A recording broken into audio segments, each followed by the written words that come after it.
Dear Chris Stephens, Scottish National Party MP for Glasgow South West, supporter of the Freedom for Ocalan Campaign and peace in Kurdistan, thanks for joining us today. Thank you. It's Thank a pleasure you. as always. Thank you. So you are leading the 75 important people that signed the coalition that has appeared in the Britain, which is against the chemical weapons in Kurdistan. Can you give us a little bit more information about the coalition?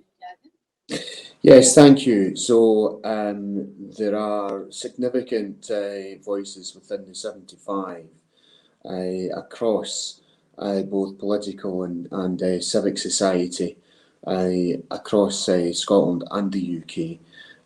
Certainly, we are now demanding an investigation into the alleged use of chemical weapons against the Kurds by Turkey.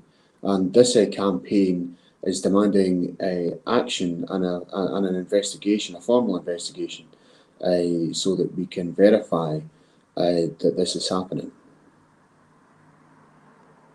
Thank you.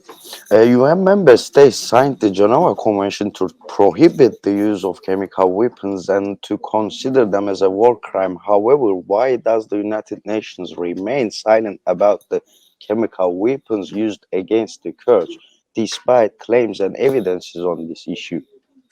Well, I'm not sure why they're silent. You need to ask them. But certainly, what we would want is the Organisation for the Prohibition of Chemical Weapons, which is the official implementing body of the Chemical Weapons Convention, to conduct an investigation into the allegations that chemical weapons are being used against the Kurds.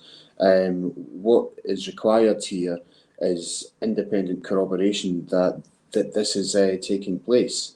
And really need that so that the world knows exactly what is going on. Turkey is supposedly a NATO ally of the UK, so we really need to know what's going on, and that's why I think an independent observers are required here. So there will be a delegation that prepares to go to the region for investigations and researches. Would you like to join that delegation to go to region?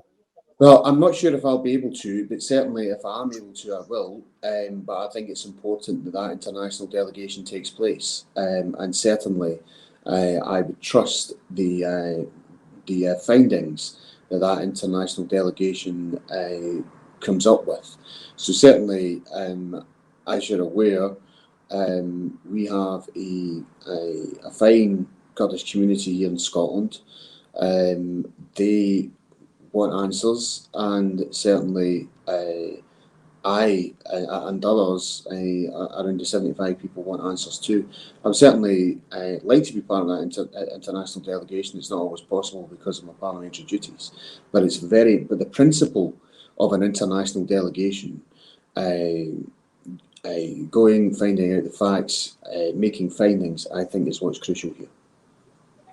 Thank you. So, in front of the whole world, the Turkish state both carried these chemical weapons to the ISIS gangs in Rojava and used these weapons in their attempt to invade northern Syria. What action can be taken against the Turkish state in the international arena? What is your suggestion?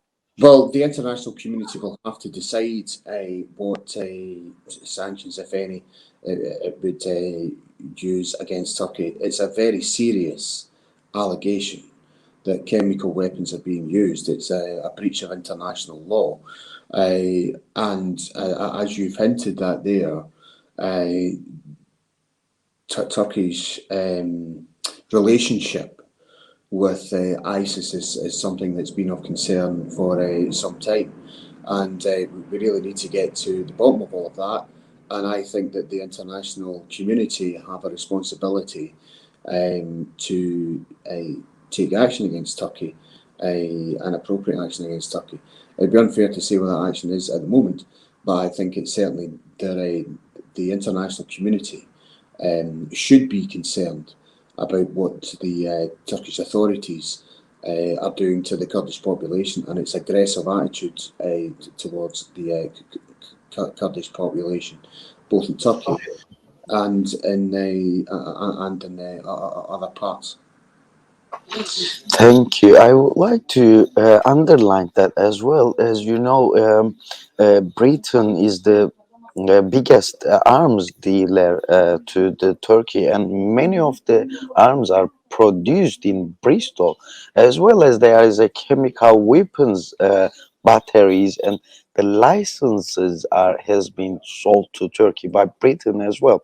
Do you think Britain's silence against Turkey's war crimes are a bit related with the after Brexit market research of the Britain?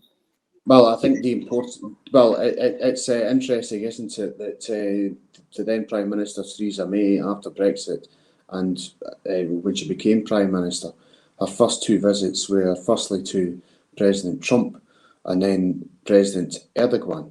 I think that we need to continue to monitor as parliamentarians the arms sales and trade deals going to Turkey.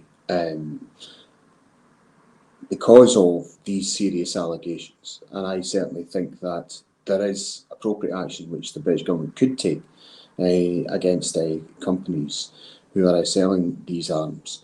And I think that we really need some answers to those questions as well. And I'll be continuing to pursue the UK government and one in its relationship to Turkey, what action it's taking, and what representations it's making to the Turkish authorities in relation to these issues. And I think it's a very important point and something which all parliamentarians should be taking seriously.